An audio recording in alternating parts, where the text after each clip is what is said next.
목사로서 가장 많이 듣는 질문 중에 하나는 목사님 정말 하나님이 살아계십니까? 라는 물음입니다.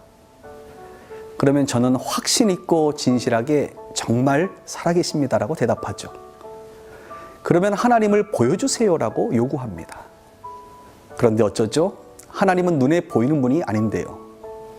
그분은 육신이 아니라 영이신 분입니다 라고 대답합니다. 하나님은 영이시기 때문에 여러분의 영의 눈이 열려야만 볼 수 있습니다. 느낄 수 있습니다. 그분의 음성을 들을 수 있습니다. 이 말은 사실입니다.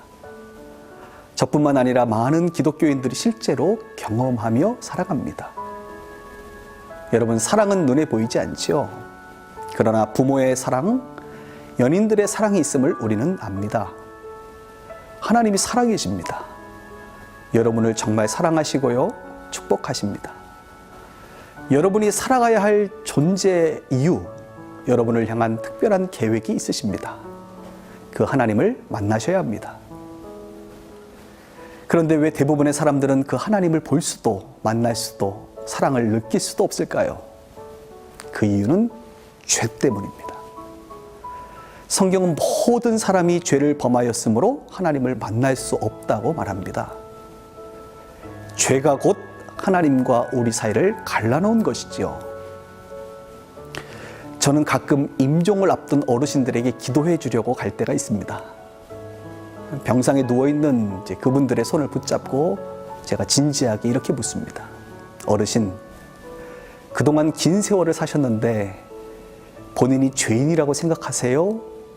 그러면 제 눈을 똑바로 보고, 그럼 난 죄인이지.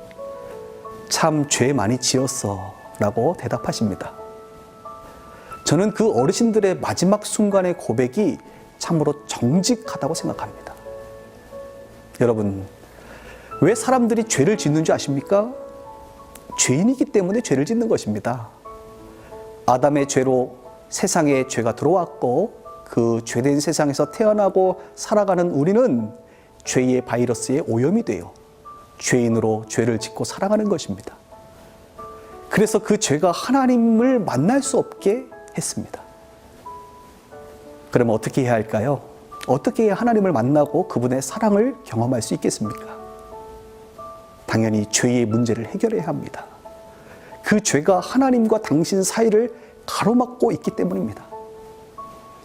죄의 문제를 해결하는 유일한 방법은 죄의 대가를 치르고 용서받는 것이죠. 누군가에게 큰 잘못을 하면 대가를 지불하고 용서를 받아야 합니다. 그래야 죄가 사라집니다. 여러분의 어린 자녀가 학교에서 사고를 치면 부모가 대신 대가를 지불하고 용서를 구합니다. 왜요? 그 아이를 사랑하니까. 그 아이는 스스로 그 문제를 해결할 수 없으니까요. 우리도 마찬가지입니다. 우리는 스스로 우리의 죄를 해결할 수 없습니다. 너무나 엄청난 죄이기 때문입니다. 그런데 여러분을 진심으로 사랑하시는 분이 계십니다. 바로 하나님 아버지십니다. 하나님이 세상을, 여러분을 진심으로 사랑하사 독생자 예수를 보내셨습니다. 그리고 예수님은 십자가에 죽게 했습니다. 우리의 죄를 짊어지고 대신 죽게 했지요.